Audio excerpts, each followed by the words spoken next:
First ever factory outlet, Chandanagar, Mukunda Jewelers, opening soon. No making charges.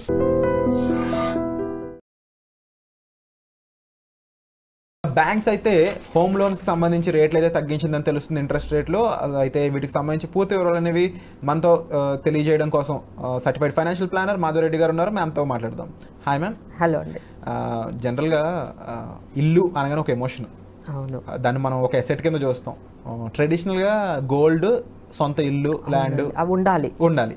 So but ఇప్పుడు మారిపోయింది అనుకోండి. మీరు ప్లానర్స్గా మీరు చాలా విషయాలు కొత్త చెప్తున్నారు. ఇక బ్యాంకులు అనేవి రుణాలు మంజూరు చేయడం, తగ్గించడం అవన్నీ జరుగుతుంటాయి. ఇప్పుడు కొంచెం తగ్గించిందని అప్డేట్ వచ్చింది. అవునండి. ఇల్లు తీసుకోవాలంటారు, వద్దంటారు? సో ఫస్ట్ థింగ్ ఏంటంటే, మనం ఎలిజిబుల్గా కాదా హోమ్ లోన్ తీసుకోవడానికి? మనకున్న ఎలిజిబిలిటీ క్రైటీరియా ఇప్పుడు ఒక మేము 6 పాయింట్స్ చెప్పామనుకోండి, ఆ పాయింట్స్ అన్ని టిక్ చేసుకోండి. ఆ వాటికి మీరు ఫిట్ అయ్యారనుకోండి, హోమ్ లోన్ తప్పకుండా తీసుకోవచ్చు. సో వాటి గురించి సో ఫస్ట్ థింగ్ ఏంటంటే, ఇప్పుడు హోమ్ లోన్ ఆల్రెడీ ఎగ్జిస్టింగ్ వాళ్ళ గురించి మాట్లాడదాం, తర్వాత కొత్తగా తీసుకున్న వాళ్ళ గురించి మాట్లాడదాం. సో ఎగ్జిస్టింగ్ వాళ్ళకి ఏంటంటే, అంటే ఆల్రెడీ వాళ్ళకి హోమ్ లోన్ రెపో రేట్ అనేది 25 BPS పాయింట్స్ లాస్ట్ వీక్లో తగ్గించారండి. ఇంతకు ముందు ఒక 25 BPS పాయింట్స్ తగ్గించారు. సో ఎలా లేదన్నా మీకు 2 ఆప్షన్లు ఇస్తారండి బ్యాంక్ వాళ్ళు. ఐదర్ మీరు హోమ్ లోన్ ఈఎంఐ అంటే మీరు ఒక 40,000 కడుతున్నారు అనుకోండి, ఈఎంఐ ఒక 1,000 రూపాయల నుంచి 1,500 వరకు తగ్గే అవకాశం ఉంటుంది. అలానే లేదు మనకి మాకు టెన్యూర్ తగ్గించండి అంటే, మీకు 20 సంవత్సరాలు కానీ లోన్ ఉన్నట్లయితే టెన్యూర్ అదొక 2 years తగ్గుతుంది. ఇప్పుడు ఈ రెండిట్లో ఏ ఆప్షన్ తీసుకోవాలి అనేది చాలామంది ఆలోచిస్తూ ఉంటారు. సో తప్పకుండా మీ బ్యాంక్ని అయితే మీరు అందరూ కూడా అప్రోచ్ అవ్వండి. ఎంతవరకు మీకు ఈఎంఐ అది తగ్గింది, లేదు టెన్యూర్ అయితే ఎంతవరకు తగ్గింది. ఇక్కడైతే నేను జస్ట్ ఒక ఎగ్జాంపుల్ తీసుకున్నాను. ఒక 40 లక్షలు లోన్ తీసుకున్న వాళ్ళు ఒక 20 సంవత్సరాల టెన్యూర్ 8.5% ఇంట్రెస్ట్ కానీ మీరు తీసుకున్నట్లయితే దాదాపుగా 34,000 ప్లస్ మీరు ఈఎంఐలో ఉంటారు. సో 34,000లో మీకు ఒక 1,200 వరకు మీకు ఈఎంఐ తగ్గుతుంది. సో ఈఎంఐ తగ్గించుకోవడం కన్నా మా సలహా ఏంటంటే, మీరు టెన్యూర్ తగ్గించుకోండి. ఈఎంఐ తగ్గితే ఎంత వస్తుందండి అంటే, మీకు నెలకి 1,500 అట్లా చూసుకుంటే 20 సంవత్సరాలకి నెలకి అది మొత్తం కలిపి ఒక 3 లక్షల వరకు మీకు ఇన్కమ్ అనేది సేవ్ అవుతుంది. కానీ మీరు టెన్యూర్ తగ్గించుకుంటే దాదాపుగా 9 లక్షలు 10 లక్షల వరకు సేవ్ అవుతుందండి. ఎందుకంటే ఈఎంఐ తగ్గించుకోవడానికి ఎక్కువ ఇష్టపడుతూ ఉంటారు. ఎందుకంటే కొంచెం మనీ తగ్గింది కాబట్టి ఏదైనా దేనికైనా ఇంకా మనకు అవసరాలకు పనికొస్తాయి ఆ అమౌంట్ గానే ఉంది. But that is not correct అండి. అలా చేయడం వల్ల ఏమవుతుందంటే, మీకు ప్రిన్సిపల్ అమౌంట్ అనేది తొందరగా తగ్గదు. ఇప్పుడు ఏదైతే ఈ 1,500 మీకు ఇది తగ్గిందో, ఈ 1,500 వల్ల ఏమవుతుందంటే ప్రిన్సిపల్ తగ్గిపోతుంది కదా. సో దానివల్ల మీకు చాలా వరకు ఇంట్రెస్ట్ అనేది సేవ్ అవుతుందండి. మాక్సిమం మీరు దానికే ట్రై చేయండి. ఎందుకంటే రండి, ఆ 1,500 1,200 మీరు సేవ్ చేసి ఎక్కడ పెడతారు? ఎలాగో దేనికో ఖర్చు పెట్టేస్తారు. అది దానివల్ల మీకు పెద్ద ఉపయోగం ఏం కనిపించదు. అలా కాకుండా వాళ్ళ బ్యాంక్ దగ్గరికి వెళ్ళి మీరు కంపల్సరీ మాకు టెన్యూర్ తగ్గించండి, 2 years కానీ 2.2 years కానీ మీకు టెన్యూర్ తగ్గుతుంది. దానివల్ల మీకు చాలా వరకు బెటర్గా ఉంటుందండి. ఇది మనకి ఎగ్జిస్టింగ్ ఎవరైతే హోమ్ లోన్స్ తీసుకున్నారో వాళ్ళకి ఇది ఒక అప్డేట్. అలానే ఇప్పుడు కొత్తగా తీసుకోవాలి ఇప్పుడు మేడం చెప్తున్నారు హోమ్ లోన్స్ తగ్గాయి, 8% వరకు రావచ్చు కొత్త వాళ్ళకి అంటున్నారు. సో ఇప్పుడు తీసుకోవచ్చా? సో ఫస్ట్ మీరు ఆలోచించాల్సింది ఏంటంటే, మీ దగ్గర సేవింగ్స్ ఎన్ని ఉన్నాయి, ఎంతవరకు మీరు ఎంత దాచారు ఉంటుంది కదా ఒక సేవింగ్స్ అనేది. అది డౌన్ పేమెంట్కి సరిపోతుందా అంటే 30% ఆఫ్ ది 20% అంటే మీరు 1 కోటి రూపాయలు వేసుకున్నారనుకోండి, 1 కోటి రూపాయల్లో మీ దగ్గర 20 లక్షలు ఉన్నాయా? అది ఫస్ట్ క్వశ్చన్. పోనీ 20 లక్షలతో సరిపోదండి, ఇంకా ఏం కావాలి? మీరు అక్కడ జిఎస్టీలు కట్టాలి, రిజిస్ట్రేషన్లు కట్టాలి, లోపల ఫర్నిషింగ్స్ అవి చేయించుకోవాలి. దానికి ఎలా లేదన్నా ఇంకో 10-15% పెరిగిపోతూ ఉంటుంది. సో ఇవన్నీ మీ దగ్గర ఉంటేనే వెళ్ళండి హోమ్ లోన్కి. ఎందుకంటే మీ చాలా మందిని మేము బాగా మిస్టేక్ అయితే ఇక్కడ ఎక్కువ మంది చేస్తున్నారండి. ఏంటంటే హోమ్ లోన్ అనేది ఒక ఫ్లాట్ కాస్ట్ వరకు మీరు హోమ్ లోన్ని చేసేస్తున్నారు. బట్ ఏదైతే ఈ 20% అంటే స్టాంప్ డ్యూటీలు కానీ, జిఎస్టీలు కానీ, రిజిస్ట్రేషన్, ఈ ఫర్నిషింగ్స్ ఇవన్నిటికీ మీ దగ్గర మనీ ఉండక ఏం చేస్తున్నారంటే, ఇంట్లో ఉన్న గోల్డ్ కానీ, లేకపోతే మీరు ఎంతవరకు చేసిన సేవింగ్స్ కానీ, ఈవెన్ పిఎఫ్ అమౌంట్ అండి, రిటైర్మెంట్ అమౌంట్ కూడా తీసేస్తున్నారు. ఇక ఏది కనబడితే అది అమౌంట్, ఏ సేవింగ్స్ ఉంటే అవి, మ్యూచువల్ ఫండ్స్ రిడెంప్షన్ చేసేయడం, స్టాక్స్ అమ్మేయడం, ఇవన్నీ తీసేసి ఈ మనీ అంతా తీసేసి మీ పిల్లల కోసమో మీ రిటైర్మెంట్ కోసమో దాచిన ఈ అమౌంట్ అంతా తీసేసి మీరు ఆ ఒక్క హోమ్ మీద పెట్టడం అనేది ఎంతవరకు కరెక్ట్? అది చాలామంది చేస్తున్న మిస్టేక్ అండి. So when you are completely ready, మీ దగ్గర అన్ని అవసరాలకు సరిపడా అమౌంట్ ఉంటేనే మనం దిగాలి. ఇంకొక డౌట్ ఉంది మ్యామ్ నాకు ఇక్కడ, అంటే ప్రాక్టికల్గా మన ఆడియన్స్ కూడా అడుగుతున్నారు తెలివిగా ఈ డౌట్.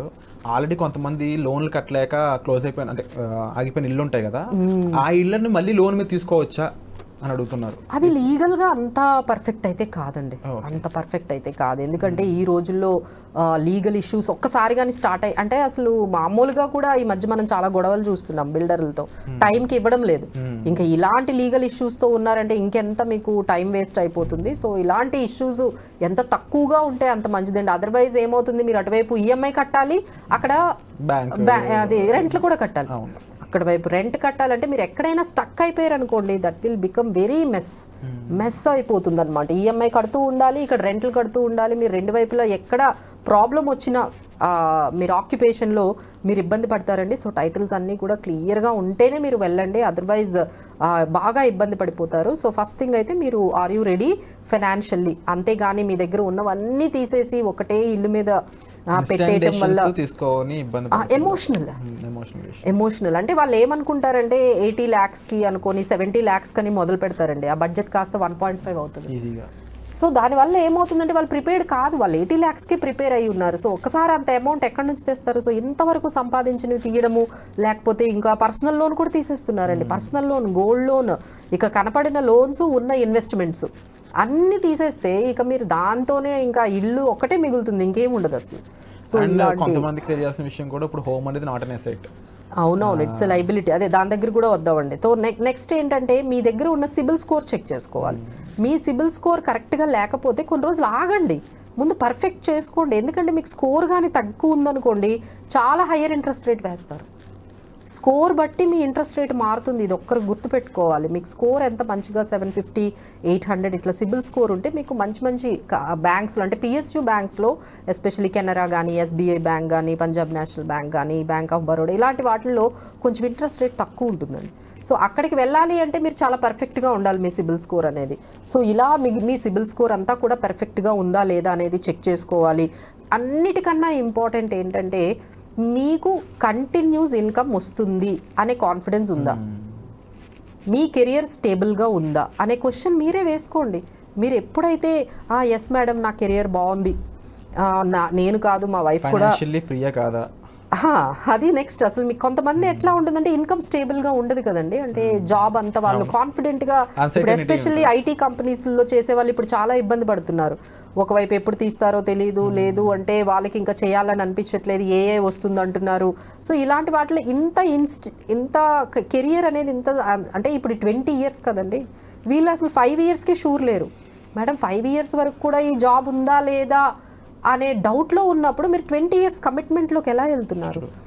సో ఇలాంటి లాంగ్ టర్మ్ కమిట్మెంట్స్కి వెళ్ళేటప్పుడు మీకు ఆ కెరియర్ స్టెబిలిటీ ఉందా? ఇద్దరు సంపాదిస్తున్నారు అనుకోండి, ఒక జాబ్ లేకపోయినా ఇంకొక జాబ్ బ్యాకప్ ఉందనుకోండి, కొంచెం అంతవరకు మనం డెసిషన్ అనేది తీసుకొని ముందుకు వెళ్ళొచ్చు.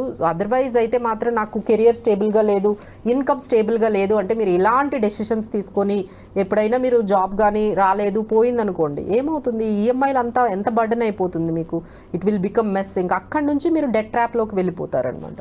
సో ఇది ఒకటి మీరు గమనించుకోవాలి. మీరు అన్నట్టుగా ఎగ్జిస్టింగ్ లైబిలిటీస్, మీకు ఆల్రెడీ ఈఎంఐలు చాలా ఉన్నాయనుకోండి, మీకు కార్ లోన్ ఉంది, క్రెడిట్ కార్డు ఉంది, మీకు పర్సనల్ లోన్, ఇన్ని లోన్స్ పెట్టుకొని మళ్ళీ అవన్నీ ముందు క్లియర్ చేయండి. If you want to go for home loan, first clear all those things. ఈ మొత్తం అన్ని క్లియర్ చేసేసి ఈఎంఐస్ బర్డెన్, అంటే మీ ఇన్కమ్లో 40%కు మించి ఈఎంఐ తీసుకోకూడదు. అంటే ₹1,00,000 సంపాదిస్తే 40,000 లోపే ఉండాలి పెట్టుకున్నారు అంటే మీకు ప్రశాంతంగా లైఫ్ అనేది వేరే వాటికి కూడా వెళ్తుందండి. ఎందుకంటే మీ 50% మీ ఎక్స్పెండిచర్కి అవుతుంది కదా, ఎంత లేదన్నా 50% అయిపోతుంది. మరి 40% ఈఎంఐకి వెళ్తే 10% అయినా సేవింగ్ చేయరా? మీ రిటైర్మెంట్ గోల్ లేదా, మీ పిల్లల హైయర్ ఎడ్యుకేషన్ లేదా, దానికి 20% అయినా చేయాలి కదా. సో ఇలా మీరు 50% మీ ఎక్స్పెన్సెస్ వాంట్స్కి వెళ్ళిపోతే ఇక 20% సేవింగ్స్కి వెళ్తే ఎంతవరకు వెళ్ళగలరు మీరు? ఇవన్నీ మీరు లెక్కలు వేసుకొని మనం ఎంతవరకు ఎలిజిబుల్ అనుకుంటేనే వెళ్ళండి, ఏం కంగారు పడకండి. అదర్వైజ్ అన్నిటికన్నా ఇంపార్టెంట్ ప్రయారిటీ అయిన మీ ఫైనాన్షియల్ ఫ్రీడమ్, మీ అంటే పీస్ ఆఫ్ మైండ్ ఇంపార్టెంట్ కదండి. ఇలా చాలామంది మిస్టేక్స్ చేసి వాళ్ళ హెల్త్ని పాడు చేసుకుంటున్నారు, ఆ టెన్షన్స్ని భరించలేక. ఇక మంత్ అనేది ఎంత ఫాస్ట్గా వస్తుందండి?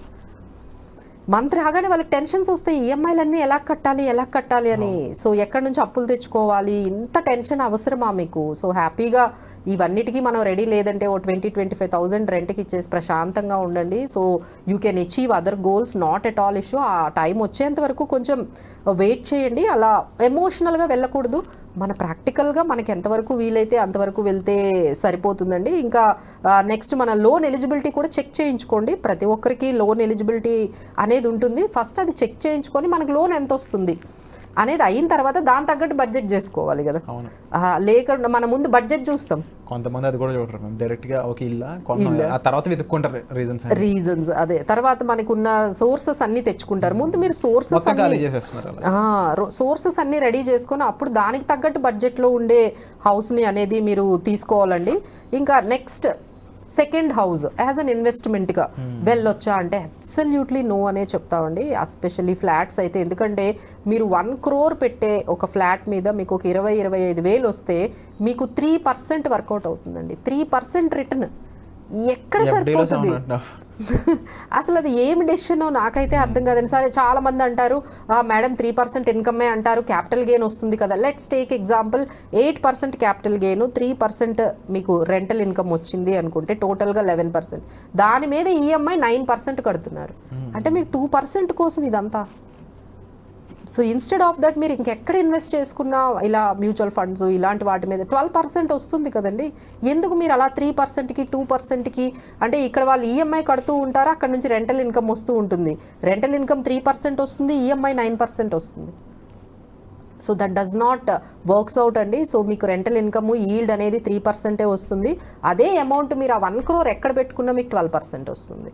సో ఇవన్నీ కూడా మనం మ్యాథ్స్ అనేది ఎక్కువగా వెళ్ళాలండి, ఎమోషనల్గా వెళ్ళకూడదు. అందరూ చేస్తున్నారు కదా మనం కూడా చెయ్యాలి అనేది అప్పట్లో బాగా వర్కౌట్ అయ్యిందండి. అంటే 2000 అంటే కోవిడ్కి ముందు డెఫినెట్లీ ఈ డెసిషన్స్ బాగున్నాయి. లాట్ ఆఫ్ థింగ్స్ అనేవి చేంజ్ అయ్యాయి. అంటే కోవిడ్ ముందు చాలా తక్కువ ఉన్నాయి కదండి ప్రైజెస్, వాళ్ళకి 50 lakhsకి 60 lakhsకి ఫ్లాట్స్ వచ్చేవి. అప్పుడు కొంచెం బాగున్నాయి. ఇప్పుడు 1 crore అనేటప్పటికి ఇట్స్ నాట్ అప్రిషియేషన్ అనేది కొంచెం 100% అయిపోయింది. ఒక 3-4 yearsలోనే 100% మారిపోయినప్పుడు మనం అప్పుడు ఆ టైంలో ఆ డెసిషన్స్ మైట్ బి కరెక్ట్. 2008, 2012, 16 ఈ టైం వరకు బాగానే ఉన్నాయండి. బట్ ఆ తర్వాత నుంచి ఎప్పుడైతే మనకి కోవిడ్ తర్వాత ఇంత పెరిగిపోయిందో ఒకసారి సెకండ్ టైం హౌస్ తీసుకునే వాళ్ళు, ఫ్లాట్స్ తీసుకునే వాళ్ళు అయితే ఒక్కసారిగా ఆలోచించాలి అది ఎంతవరకు కరెక్ట్ అనేది. సో దాని తర్వాత మనకి ఈ ప్లాట్స్ ఇవన్నీ కూడా ఇంకా అవి ఇంకొన్ని ప్రాబ్లమ్స్తో వస్తున్నాయండి. ఇల్లిక్విడిటీ అనేది ఎక్కువ అయిపోయింది మార్కెట్లో. మేము చూస్తున్నాం కదా, వాళ్ళు వస్తారు మేడం మాకు ఇక్కడ చాలా నాకు జాబ్ పోయింది, నా దగ్గర ఒక 10 కోట్ల వరకు భూములు అయ్యి ఉన్నాయని చెప్తున్నారు. సార్ మరి సరే సార్ అమ్మేయండి, అమ్మేసి మీరు ఒక SWP చేసుకోండి, మీకు రెగ్యులర్ ఇన్కమ్ వస్తుంది. ఎందుకు ఏం మేడం చెప్తున్నారు? 80%కి వరకు క్యాష్ ఇచ్చేస్తున్నారంట. ఓన్లీ 20 అంటే ఒక్క 1 crore-కి 20 lakhs కూడా క్యాష్ రావడం కష్టం అవుతుంది. మిగతాదంతా కూడా అంటే 20% వరకే మీకు ఆన్లైన్లో వేస్తున్నారు, మిగతాదంతా క్యాషే వస్తుంది. ఆ క్యాష్ ఎక్కడ పెట్టుకోవాలని అడుగుతున్నారు. So that is also very, ఇంట్లో పెట్టడం కష్టం కదండి. సో ఇలాంటివన్నీ కూడా ప్లాట్స్లో ఎక్కువగా మీరు ఇన్వెస్ట్ చేసేస్తూ ఉంటే మీరు అమ్మాలి అనుకునేటప్పుడు అది మొత్తం మీకు క్యాష్లోనే ఇస్తున్నారు 80% వరకు, మిగతాది మాత్రమే 20% ఆ గవర్నమెంట్ రేట్ వరకే మీరు ఆన్లైన్లో ఇస్తున్నారు. మరి ఈ క్యాష్ని ఏం చేసుకుంటారు? సో అది కూడా వాళ్ళు క్లూలెస్గా ఉన్నారండి. ఇలాంటి సైకిల్లో మీరు పడకండి. ఎప్పుడు కూడా మనకి అందుబాటులో ఉండేటట్టుగా, లిక్విడిటీ ఉండేటట్టుగా, మనకి అంతా కూడా వైట్లో ఉండేటట్టుగా మనీ ఉంటే, ఎందుకంటే రేపొద్దున మీరు పిల్లలకి స్కూల్ ఫీజులు కట్టాలన్నా అంతా కూడా క్యాష్ ఎక్కువ యాక్సెప్ట్ చేయట్లేదు కదండి. కారే 2 lakhs మించి యాక్సెప్ట్ చేయట్లేదు. సో అంతా కూడా వైట్ అయిపోతుంది సొసైటీలో.